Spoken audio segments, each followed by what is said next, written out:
समुद्र अपनी गहराइयों में अनगिनत रहस्य छिपाए बैठा है। ऐसे रहस्य जिनका सच आज भी इंसान की पहुंच से बहुत दूर है। लेकिन सोचिए, अगर मैं आपसे कहूं कि इन्हीं अथाह लहरों के नीचे एक ऐसा शहर दफन है जो कभी दुनिया की सबसे शक्तिशाली सभ्यता हुआ करता था। एक ऐसा शहर जहां सोने से बने महल थे, विशाल बंदरगाह थे, ऐसी तकनीक थी जिसे देखकर आज की आधुनिक दुनिया भी हैरान रह जाए। और फिर सिर्फ एक दिन और एक रात में पूरा शहर समुद्र में समा गया। न कोई जीवित बचा, न कोई साम्राज्य, बस पीछे रह गई एक ऐसी कहानी जिसने पिछले 2000 वर्षों से इतिहासकारों, वैज्ञानिकों और खोजकर्ताओं को बेचैन कर रखा है। क्या अटलांटिस वास्तव में मौजूद था? क्या समुद्र की गहराइयों में आज भी उसके खंडहर छिपे हुए हैं, या फिर यह मानव इतिहास का सबसे महान मिथक है? आज हम आपको लेकर चलेंगे हजारों साल पीछे, उस समय में जब दुनिया का सबसे रहस्यमयी शहर अपने वैभव के शिखर पर था। लेकिन सावधान, जैसे जैसे यह कहानी आगे बढ़ेगी वैसे वैसे आपको एहसास होगा कि शायद इतिहास की किताबों में लिखा सब कुछ पूरा सच नहीं है। नमस्कार, आपका स्वागत है मिस्टोरा क्रिप्ट में, जहां इतिहास सिर्फ पढ़ाया नहीं जाता बल्कि उसके सबसे गहरे रहस्यों से पर्दा उठाया जाता है। तो अपनी सीट बेल्ट बांध लीजिए, क्योंकि आज की यात्रा आपको ले जाएगी उस खोई हुई दुनिया में जिसका नाम है अटलांटिस। करीब 2400 साल पहले प्राचीन यूनान में एक ऐसे दार्शनिक हुए जिनका नाम था प्लेटो। उन्होंने अपनी 2 प्रसिद्ध पुस्तकों तिमियस और क्रिथियास में पहली बार अटलांटिस का उल्लेख किया। लेकिन सबसे हैरानी की बात यह है कि प्लेटो ने अटलांटिस को किसी काल्पनिक कहानी की तरह नहीं लिखा। उन्होंने दावा किया कि यह एक वास्तविक द्वीप राष्ट्र था जो हजारों वर्ष पहले अस्तित्व में था। उनके अनुसार अटलांटिस सिर्फ एक शहर नहीं था, बल्कि पूरी दुनिया की सबसे समृद्ध और शक्तिशाली सभ्यता था। लेकिन आखिर प्लेटो को अटलांटिस के बारे में जानकारी मिली कहां से?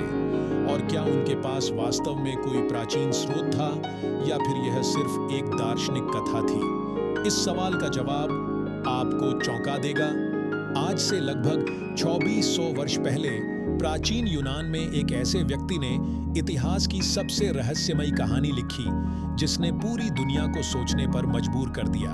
उस व्यक्ति का नाम था प्लेटो, दार्शनिक, लेखक और अपने समय के सबसे महान विचारकों में से एक।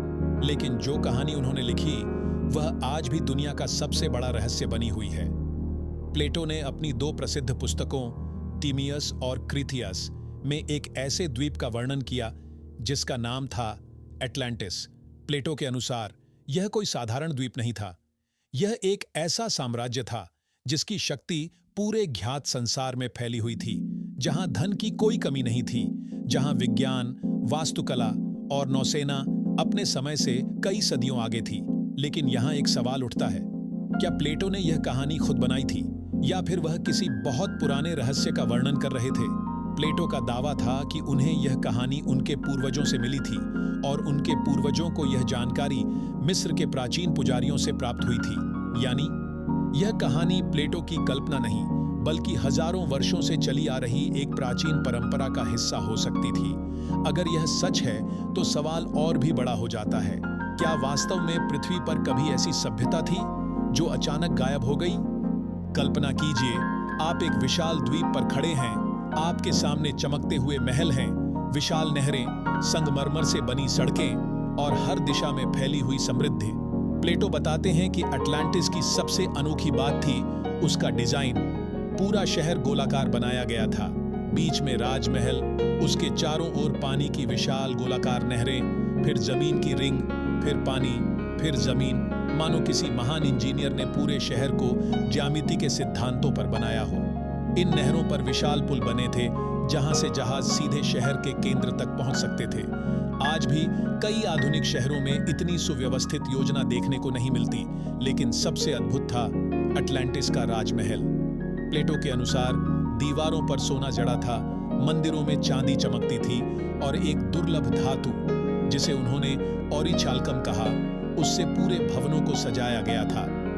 आज तक वैज्ञानिक इस धातु की वास्तविक पहचान पर पूरी तरह सहमत नहीं हैं। कुछ इसे तांबे का विशेष मिश्रण मानते हैं, तो कुछ लोग इसे केवल एक साहित्यिक कल्पना बताते हैं। लेकिन अगर प्लेटो का वर्णन सही है, तो एटलांटिस अपने समय की सबसे अमीर सभ्यता थी। इतनी शक्ति कि पूरी दुनिया डरती थी। अटलांटिस सिर्फ सुंदर नहीं था, वह बेहद शक्तिशाली भी था। उसके पास हजारों जहाजों का बेड़ा था, विशाल सेना थी और उसका प्रभाव समुद्र के पार दूर दूर तक फैला हुआ था। प्लेटो लिखते हैं कि अटलांटिस ने कई देशों को अपने अधीन कर लिया था और धीरे धीरे वह पूरी दुनिया पर शासन करने का सपना देखने लगा। लेकिन इतिहास हमें एक बात बार बार सिखाता है, जब कोई सभ्यता अपनी शक्ति के नशे में चूर हो जाती है तो उसका पतन शुरू हो जाता है।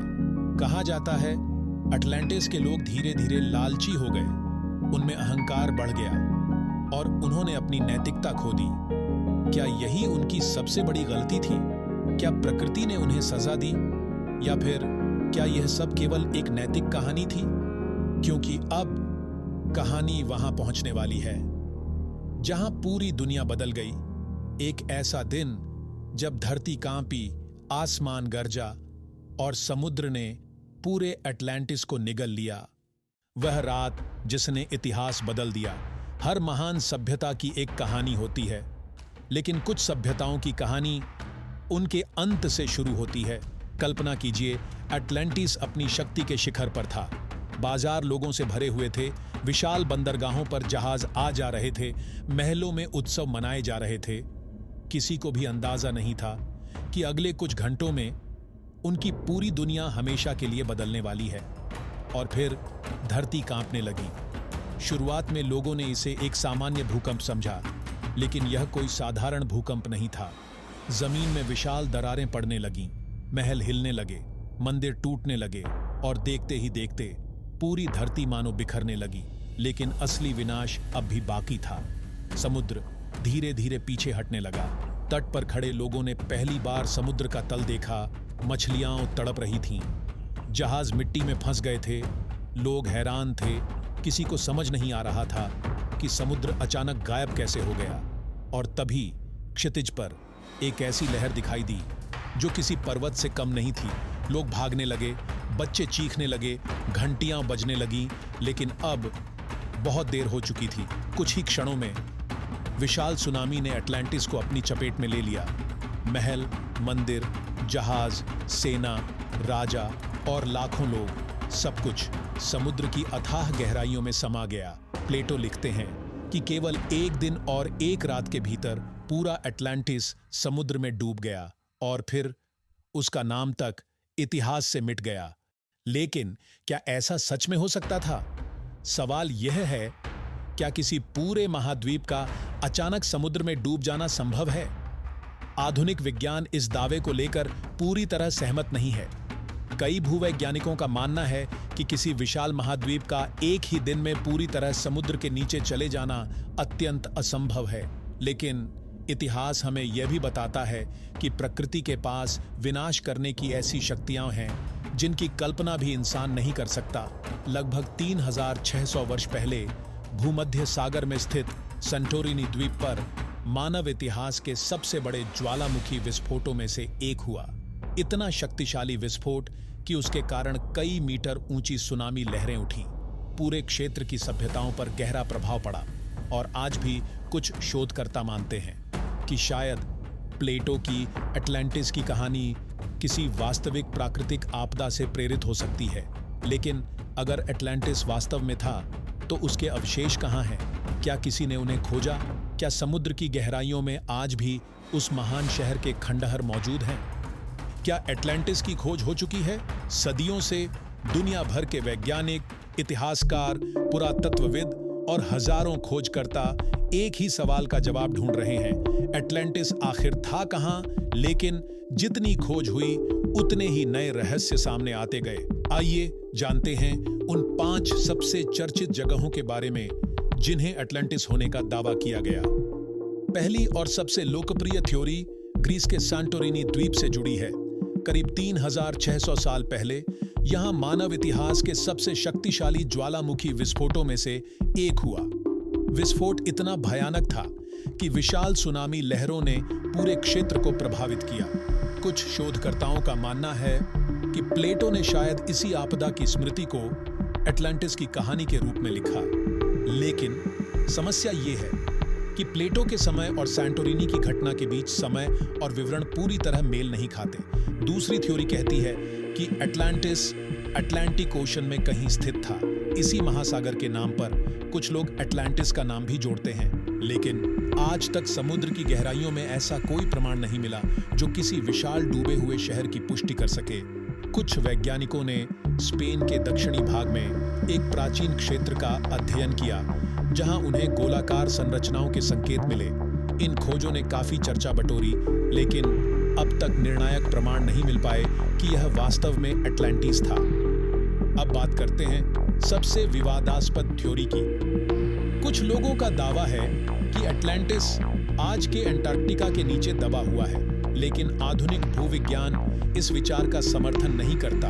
वैज्ञानिकों के अनुसार महाद्वीपों की गति और बर्फ की परतों के अध्ययन से ऐसा कोई विश्वसनीय प्रमाण नहीं मिलता कि एटलांटिस वहां मौजूद था। और अब सबसे अलग दृष्टिकोण, कई इतिहासकार मानते हैं कि एटलांटिस कभी वास्तविक शहर था ही नहीं। उनके अनुसार प्लेटो ने इस कहानी का उपयोग एक आदर्श समाज और शक्ति के अहंकार के परिणाम को समझाने के लिए किया। यानी एटलांटिस एक नैतिक संदेश था, न कि वास्तविक इतिहास। तो सच क्या है? हजारों साल बीत चुके हैं, हजारों गोताखोर, सैकड़ों समुद्री अभियान, उपग्रह, रोबोट और आधुनिक तकनीक, फिर भी एटलांटिस आज भी एक रहस्य बना हुआ है। हो सकता है वह वास्तव में अस्तित्व में रहा हो सकता है वह कई अलग अलग सभ्यताओं की यादों का मिश्रण हो, या फिर वह केवल मानव कल्पना की सबसे महान कहानी हो। लेकिन जब तक समुद्र की हर गहराई नहीं खोजी जाती, तब तक इस रहस्य का अंतिम उत्तर शायद किसी के पास नहीं होगा। समुद्र आज भी अपने भीतर अनगिनत रहस्य छिपाए बैठा है, और कौन जानता है, शायद अगली बड़ी खोज मानव इतिहास की सबसे बड़ी पहेली को हमेशा के लिए बदल दे। अगर आपको इतिहास के ऐसे रहस्य पसंद हैं, तो माई स्टोरा क्रिप्ट को अभी लाइक एंड सब्सक्राइब कीजिए, क्योंकि अगले एपिसोड में हम चलेंगे एक और खोई हुई सभ्यता की तलाश में। लेमुरिया, क्या यह भी एटलांटिस की तरह गायब हो गई थी, या उसके पीछे छिपा है इतिहास का एक और अनसुलझा सच? मैं हूं आपका मेजबान कालदृष्टा, और आप देख रहे थे मिस्टोरा क्रिप्ट, जहां हर रहस्य इतिहास के अंधेरे से निकलकर आपके सामने आता है। नमस्कार।